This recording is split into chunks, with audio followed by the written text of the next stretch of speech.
আমরা কিছুই করতে পারিনি আল্লাহ। রমজান মাস আমরা কিছুই করতে পারি নাই। আমাদের মতো গুনাহগারকে আল্লাহ তুমি সেই কাতারে শামিল করো। পুরো রমজানে আমরা আমাদের গাজার ভাইদের জন্য কিছুই করতে পারি নাই। 1 টাকা সাদাকা পাঠাতে পারি নাই, ওদেরকে একবেলার খাবার দিতে পারি নাই। রমজানে আমরা কোরআনের হক আদায় করতে পারি নাই, খাস করে তওবাও করতে পারি নাই, তাহাজ্জুদ ভালো করে পড়তে পারি নাই, তারাবি ঠিক মতো করতে পারি নাই। রোজা রেখেছি কথা রোজা রাখার মতো। আল্লাহ যেভাবে তোমার নবী সাহাবীরা আমল করেছিলেন এরকম আমল আমরা করতে পারি নাই।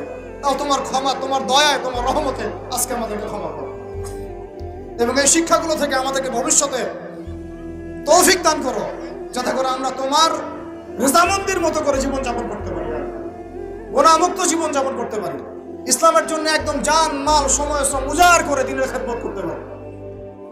দিন ইসলামকে আল্লাহ পাকের জমিনে আমরা দুর্বল থাকতে দিব না ইনশাআল্লাহ। দিন ইসলামকে আল্লাহ পাকের জমিনে আমরা শক্তিশালী করেই ছাড়বো ইনশাআল্লাহ।